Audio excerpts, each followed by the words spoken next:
वैज्ञानिक कहते हैं चांद पर जीवन नहीं है। सीनियर पुलिस इंस्पेक्टर माता दीन डिपार्टमेंट में एमडी साहब कहते हैं वैज्ञानिक झूठ बोलते हैं, वहाँ हमारे जैसे ही मनुष्य की आबादी। विज्ञान ने हमेशा इंस्पेक्टर माता दीन से मात खाई है। फिंगरप्रिंट विशेषज्ञ कहता रहता है छुरे पर पाए गए निशान मुलजिम की अंगुलियों के नहीं हैं, पर माता दिन उसे सजा दिला ही देते हैं। माता दिन कहते हैं ये वैज्ञानिक केस का पूरा इन्वेस्टिगेशन नहीं करते। उन्होंने चांद का उजला हिस्सा देखा और कह दिया वहाँ जीवन नहीं है। मैं चांद का अंधेरा हिस्सा देखकर आया हूँ, वहाँ मनुष्य जाति है। यह बात सही है क्योंकि अंधेरे पक्ष के माता दिन माहिर माने जाते हैं। पूछा जाएगा इंस्पेक्टर माता दिन चांद पर क्यों गए थे, टूरिस्ट की हैसियत से या किसी फरार अपराधी को पकड़ने? नहीं, वे भारत की तरफ से सांस्कृतिक आदान प्रदान के अंतर्गत गए थे। चांद सरकार ने भारत सरकार को लिखा था यूं हमारी सभ्यता बहुत आगे बढ़ी है, पर हमारी पुलिस में पर्याप्त सक्षमता नहीं है। वह अपराधी का पता लगाने और उसे सजा दिलाने में अक्सर सफल नहीं होती। सुना है आपके यहाँ रामराज है, मेहरबानी करके किसी पुलिस अफसर को भेजें जो हमारी पुलिस को शिक्षित कर दे। गृह मंत्री ने सचिव से कहा किसी आईजी को भेज दो। सचिव ने कहा नहीं सर, आईजी नहीं भेजा जा सकता, प्रोटोकॉल का सवाल है। चांद हमारा एक क्षुद्र उपग्रह है, आईजी के रैंक के आदमी को नहीं भेजेंगे, किसी सीनियर इंस्पेक्टर को भेज देता हूँ। तय किया गया कि हजारों मामलों के इन्वेस्टिगेटिंग ऑफिसर सीनियर इंस्पेक्टर माता दिन को भेज दिया जाए। चांद की सरकार को लिख दिया गया कि आप माता दिन को लेने के लिए पृथ्वीयान भेजिए। पुलिस मंत्री ने माता दिन को बुलाकर कहा तुम भारतीय पुलिस की उज्जवल परंपरा के दूत की हैसियत से जा रहे हो। ऐसा काम करना कि सारे अंतरिक्ष में डिपार्टमेंट की ऐसी जय जयकार हो कि पीएम प्रधानमंत्री को भी सुनाई पड़ जाए। माता दिन की यात्रा का दिन आ गया। एक यान अंतरिक्ष अड्डे पर उतरा। माता दिन सबसे विदा लेकर यान की तरफ बढ़े। वे धीरे धीरे कहते जा रहे थे प्रविशि नगर की जय सब काजा, हृदय राखी कौशलपुर राजा। यान के पास पहुंचकर माता दीन ने मुंशी अब्दुल गफूर को पुकारा। मुंशी गफूर ने एड़ी मिलाकर सैल्यूट फटकारा। बोला जी पेक्सा। एफआईआर रख दी है जी पेक्सा, और रोज नामचे का नमूना जी पेक्सा। वे यान में बैठने लगे। हवलदार बलभद्र को बुलाकर कहा हमारे घर में जचकी के बखत अपने खटला पत्नी को मदद के लिए भेज देना। बलभद्र ने कहा जी पेक्सा। गफूर ने कहा आप बेफिक्र रहें पेक्सा, मैं अपने मकान पत्नी को भी भेज दूंगा खिदमत के लिए। माता दिन ने यान के चालक से पूछा ड्राइविंग लाइसेंस है? जी है साहब। और गाड़ी में बत्ती ठीक है? जी ठीक है। माता दिन ने कहा सब ठीक ठाक होना चाहिए, वरना हरामजादे का बीच अंतरिक्ष में चालान कर दूंगा। चंद्रमा से आए चालक ने कहा हमारे यहाँ आदमी से इस तरह नहीं बोलते। माता दिन ने कहा जानता हूँ बे, तुम्हारी पुलिस कमजोर है, अभी मैं उसे ठीक करता हूँ। माता दिन यान में कदम रख ही रहे थे कि हवलदार राम सजीवन भागता हुआ आया। बोला पेक्सा, एसपी साहब के घर में से कहे हैं कि चांद से एड़ी चमकाने का पत्थर लेते आना। माता दिन खुश हुए, बोले कह देना बाई साहब से, जरूर लेता आऊंगा। वे यान में बैठे और यान उड़ चला। पृथ्वी के वायुमंडल से यान बाहर निकला ही था कि माता दिन ने चालक से कहा अबे हार्न क्यों नहीं बजाता? चालक ने जवाब दिया आसपास लाखों मील में कुछ नहीं है। माता दिन ने डांटा मगर रूल इज रूल, हार्न बजाता चल। चालक अंतरिक्ष में हार्न बजाता हुआ यान को चांद पर उतार लाया। अंतरिक्ष अड्डे पर पुलिस अधिकारी माता दिन के स्वागत के लिए खड़े थे। माता दिन रोब से उतरे और उन अफसरों के कंधों पर नजर डाली। वहां किसी के स्टार नहीं थे। फीते भी किसी के नहीं लगे थे। लिहाजा माता दिन ने एड़ी मिलाना और हाथ उठाना जरूरी नहीं समझा। फिर उन्होंने सोचा, मैं यहाँ इंस्पेक्टर की हैसियत से नहीं, सलाहकार की हैसियत से आया हूँ। माता दिन को वे लोग लाइन में ले गए और एक अच्छे बंगले में उन्हें टिका दिया। एक दिन आराम करने के बाद माता दिन ने काम शुरू कर दिया। पहले उन्होंने पुलिस लाइन का मुलाहजा किया। शाम को उन्होंने आईजी से कहा, आपके यहाँ पुलिस लाइन में हनुमान जी का मंदिर नहीं है? हमारे रामराज में पुलिस लाइन में हनुमान जी हैं।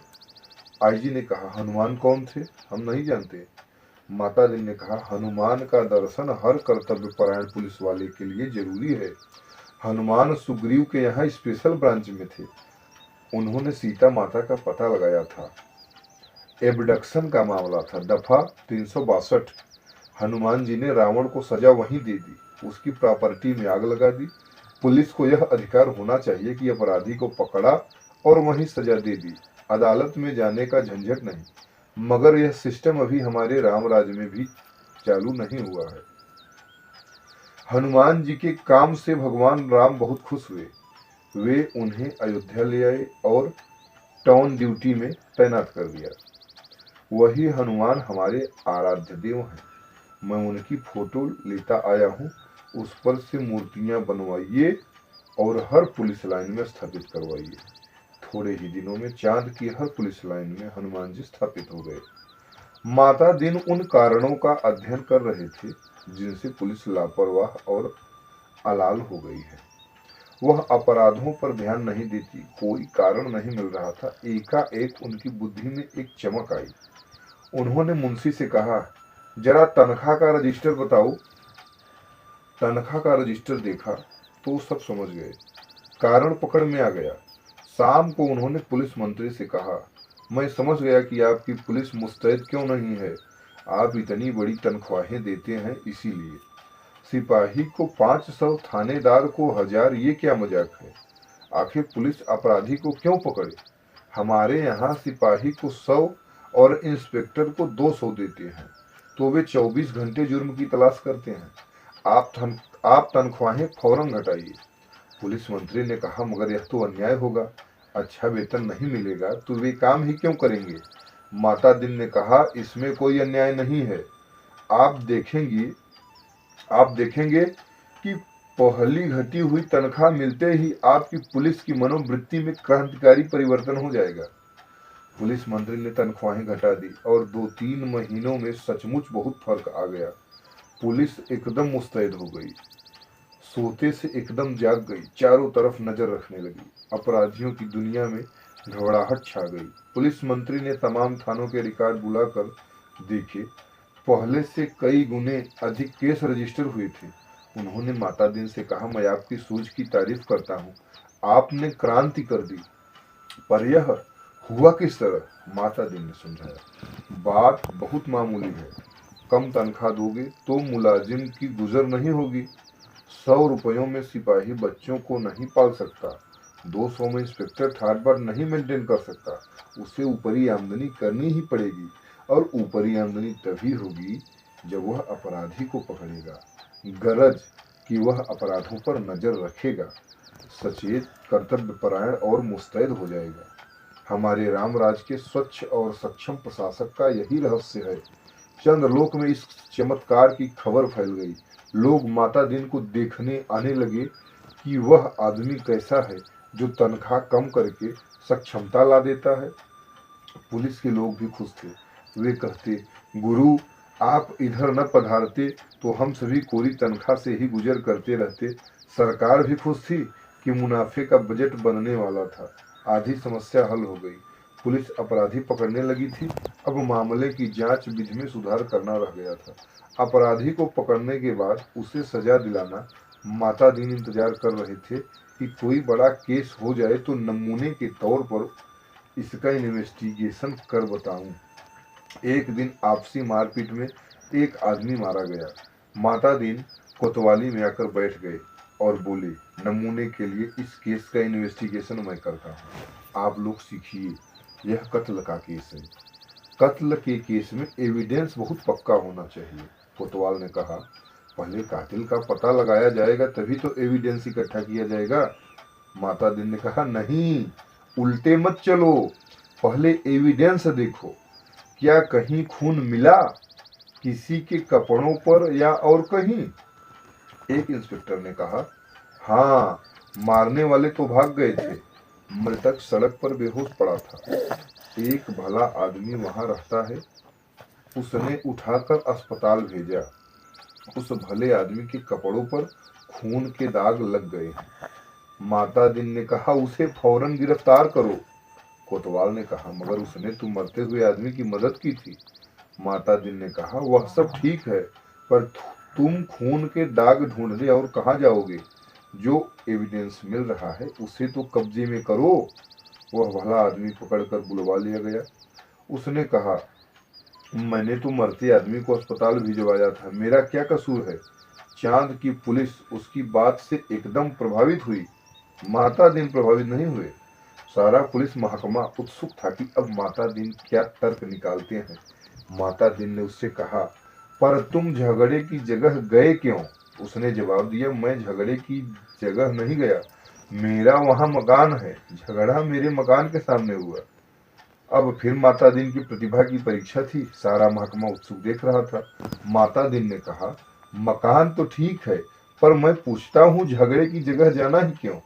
इस तर्क का कोई जवाब नहीं था। वह बार बार कहता, मैं झगड़े की जगह नहीं गया, मेरा वही मकान है। माता दिन उसे जवाब देते, सो ठीक है, पर झगड़े की जगह जाना ही क्यों? इस तर्क प्रणाली से पुलिस के लोग बहुत प्रभावित हुए। अब माता दिन जी ने इन्वेस्टिगेशन का सिद्धांत समझाया। देखो, आदमी मारा गया है तो यह पक्का है कि किसी ने उसे जरूर मारा। कोई कातिल है, किसी को सजा होनी है। सवाल है किसको सजा होनी है। पुलिस के लिए यह सवाल इतना महत्व नहीं रखता जितना यह सवाल कि जुर्म किस पर साबित हो सकता है या किस पर साबित होना चाहिए। कत्ल हुआ है तो किसी मनुष्य को सजा होगी ही, मारने वाले को होती है या बेकसूर को, यह अपने सोचने की बात नहीं है। मनुष्य मनुष्य सब बराबर है, सब में उसी परमात्मा का अंश है। अब हम भेदभाव नहीं करते, यह पुलिस का मानवतावाद है। दूसरा सवाल है, किस पर जुर्म साबित होना चाहिए। इसका निर्णय इन बातों से होगा, क्या वह आदमी पुलिस के रास्ते में आता है, क्या उसे सजा दिलाने से ऊपर के लोग खुश होंगे। माता दिन को बताया गया कि वह आदमी भला है, पर पुलिस अन्याय करे तो विरोध करता है। जहां तक ऊपर के लोगों का सवाल है, वह वर्तमान सरकार की विरोधी राजनीति वाला है। माता दिन ने टेबल ठोक कर कहा, फर्स्ट क्लास केस, पक्का एविडेंस और ऊपर का सपोर्ट। एक इंस्पेक्टर ने कहा, पर हमारे गले यह बात नहीं उतरती है कि एक निरपराध भले आदमी को सजा दिलाई जाए। माता दिन ने समझाया, देखो, मैं समझा चुका हूं कि सब में उसी ईश्वर का अंश है। सजा इसे हो या कातिल को, फांसी पर तो ईश्वर ही चढ़ेगा ना। फिर तुम्हें कपड़ों पर खून मिल रहा है, इसे छोड़कर तुम कहाँ खून ढूंढते फिरोगे? तुम तो भरो एफआईआर। माता दिन जी ने एफआईआर भरवा दी, बखत जरूरत के लिए जगह खाली छुड़वा दी। दूसरे दिन पुलिस कोतवाल ने कहा, गुरुदेव, हमारी तो बड़ी आफत है। तमाम भले आदमी आते हैं और कहते हैं, उस बेचारे बेकसूर को क्यों फंसा रहे हो? ऐसा तो चंद्रलोक में कभी नहीं हुआ। बताइए, हम क्या जवाब दें? हम तो बहुत शर्मिंदा हैं। माता दीन ने कोतवाल से कहा, घबराओ मत। शुरू शुरू में इस काम में आदमी को शर्म आती है, आगे तुम्हें बेकसूर को छोड़ने में शर्म आएगी। हर चीज का जवाब है। अब आपके पास जो आए उससे कह दो, हम जानते हैं वह निर्दोष है, पर हम क्या करें, यह सब ऊपर से हो रहा है। कोतवाल ने कहा, तब वे एसपी के पास जाएंगे। माता दिन बोले, एसपी भी कह दें कि ऊपर से हो रहा है, तब वे आईजी के पास शिकायत करेंगे। आईजी भी कहें कि सब ऊपर से हो रहा है, तब वे लोग पुलिस मंत्री के पास पहुंचेंगे। पुलिस मंत्री भी कहेंगे, भैया मैं क्या करूं, यह ऊपर से हो रहा है, तो वे प्रधानमंत्री के पास जाएंगे। प्रधानमंत्री भी कहें कि मैं जानता हूं वह निर्दोष है, पर यह ऊपर से हो रहा है। कोतवाल ने कहा, तब वे माता दीन ने कहा, तब क्या? तब वे किसके पास जाएंगे? भगवान के पास ना, मगर भगवान से पूछकर कौन लौट सका है? कोतवाल चुप रह गया। वह इस महान प्रतिभा से चमत्कृत था। माता दीन ने कहा, एक मुहावरा ऊपर से हो रहा है, हमारे देश में 25 सालों से सरकारों को बचा रहा है। तुम इसे सीख लो। केस की तैयारी होने लगी। माता दीन ने कहा, अब 4-6 चश्मदीद गवाह लाओ। कोतवाल, चश्मदीद गवाह कैसे मिलेंगे? जब किसी ने उसे मारते देखा ही नहीं तो चश्मदीद गवाह कोई कैसे होगा? माता दीन ने सिर ठोंक लिया। किन बेवकूफों के बीच फंसा दिया गवर्नमेंट ने। इन्हें तो ABCD भी नहीं आती। झल्ला कर कहा, चश्मदीद गवाह किसे कहते हैं जानते हो? चश्मदीद गवाह वह नहीं है जो देखे, बल्कि वह है जो कहे कि मैंने देखा। कोतवाल ने कहा, ऐसा कोई क्यों कहेगा? माता दीन ने कहा, कहेगा? समझ में नहीं आता? कैसे डिपार्टमेंट चलाते हो? अरे चश्मदीद गवाहों की लिस्ट पुलिस के पास पहले से रहती है। जहां जरूरत हुई उन्हें चश्मदीद बना दिया। हमारे यहाँ ऐसे आदमी हैं जो साल में 300-400 वारदातों के चश्मदीद गवाह होते हैं। हमारी अदालतें भी मान लेती हैं कि इस आदमी में कोई दैवी शक्ति है, जिससे जान लेता है कि अमुक जगह वारदात होने वाली है और वहां पहले से पहुंच जाता है। मैं तुम्हें चश्मदीद गवाह बना कर देता हूँ। 8-10 उठाई गिरों को बुलाओ जो चोरी, मारपीट, गुंडागर्दी करते हो, जुआ खिलाते हो या शराब उतारते हो। दूसरे दिन शहर के 8-10 नवरत्न कोतवाली में हाजिर थे। उन्हें देखकर माता दीन गदगद हो गए। बहुत दिन हो गए थे ऐसे लोगों को देखे। बड़ा सूना सूना लग रहा था। माता दीन का प्रेम उमड़ पड़ा। उनसे कहा, तुम लोगों ने उस आदमी को लाठी से मारते देखा था ना? वे बोले, नहीं देखा साहब, हम वहां थे ही नहीं। माता दीन जानते थे यह पहला मौका है। फिर उन्होंने कहा, वहां नहीं थे यह मैंने माना, पर लाठी मारते देखा तो था। उन लोगों को लगा कि यह पागल आदमी है, तभी ऐसी उटपटांग बात कहता है। वे हंसने लगे। माता दीन ने कहा, हंसो मत, जवाब दो। वे बोले, जब थे ही नहीं तो कैसे देखा? माता दीन ने गुर्रा कर देखा। कहा, कैसे देखा सो बताता हूँ। तुम लोग जो काम करते हो सब इधर दर्ज है। हर एक को कम से कम 10 साल जेल में डाला जा सकता है। तुम ये काम आगे भी करना चाहते हो या जेल जाना चाहते हो? वे घबरा कर बोले, साहब हम जेल नहीं जाना चाहते। माता दीन ने कहा, ठीक, तो तुमने उस आदमी को लाठी मारते देखा ना? वे बोले, देखा साहब। वह आदमी घर से निकला और जो लाठी मारना शुरू किया तो वह बेचारा बेहोश होकर सड़क पर गिर पड़ा। माता दीन ने कहा, ठीक है, आगे भी ऐसी वारदातें देखोगे? वे बोले, साहब जो आप कहेंगे सो देखेंगे। कोतवाल इस चमत्कार से थोड़ी देर तो बेहोश हो गया। होश आया तो माता दीन के चरणों पर गिर पड़ा। माता दीन ने कहा, हटो, काम करने दो। कोतवाल पांव से लिपट गया। कहने लगा, मैं जीवन भर इन श्री चरणों में पड़ा रहना चाहता हूँ। माता दीन ने आगे की सारी कार्य प्रणाली तय कर दी। FIR बदलना, बीच में पन्ने डालना, रोज नामचा बदलना, गवाहों को तोड़ना, सब सिखा दिया। उस आदमी को 20 साल की सजा हो गई। चांद की पुलिस शिक्षित हो चुकी थी। धड़ाधड़ केस बनने लगे और सजा होने लगी। चांद की सरकार बहुत खुश थी। पुलिस की ऐसी मुस्तैदी भारत सरकार के सहयोग का नतीजा था। चांद की संसद ने एक धन्यवाद का प्रस्ताव पास किया। एक दिन माता दीन जी का सार्वजनिक अभिनंदन किया गया। वे फूलों से लदे खुली जीप पर बैठे थे। आसपास जय जयकार करते हजारों लोग। वे हाथ जोड़कर अपने गृह मंत्री की स्टाइल में जवाब दे रहे थे। जिंदगी में पहली बार ऐसा कर रहे थे, इसलिए थोड़ा अटपटा लग रहा था। 26 साल पहले पुलिस में भर्ती होते वक्त किसने सोचा था कि एक दिन दूसरे लोक में उनका ऐसा अभिनंदन होगा। वे पछताए। अच्छा होता कि इस मौके के लिए कुर्ता, टोपी और धोती ले आते। भारत के पुलिस मंत्री टेलीविजन पर बैठे यह दृश्य देख रहे थे और सोच रहे थे, मेरी सद्भावना यात्रा के लिए वातावरण बन गया। कुछ महीने निकल गए। एक दिन चांद की संसद का विशेष अधिवेशन बुलाया गया। बहुत तूफान खड़ा हुआ। गुप्त अधिवेशन था, इसलिए रिपोर्ट प्रकाशित नहीं हुई। पर संसद की दीवारों से टकराकर कुछ शब्द बाहर आए। सदस्य गुस्से से चिल्ला रहे थे। कोई बीमार बाप का इलाज नहीं कराता, डूबते बच्चों को कोई नहीं बचाता, जलते मकान की आग कोई नहीं बुझाता। आदमी जानवर से बदतर हो गया। सरकार फौरन इस्तीफा दे। दूसरे दिन चाँद के प्रधानमंत्री ने माता दिन को बुलाया। माता दिन ने देखा, वे एकदम बूढ़े हो गए थे। लगा ये कई रात सोए नहीं हैं। रुआंसे होकर प्रधानमंत्री ने कहा, माता दिन, हम आपके और भारत सरकार के बहुत आभारी हैं।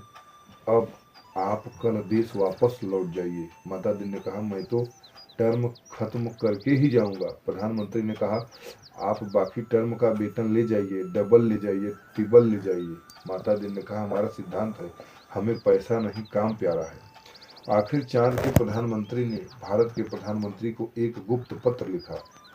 चौथे दिन माता दिन को वापस लौटने के लिए अपने आईजी का ऑर्डर मिल गया। उन्होंने एसपी साहब के घर के लिए एड़ी चमकाने का पत्थर यार में रखा और चांद से विदा हो गए।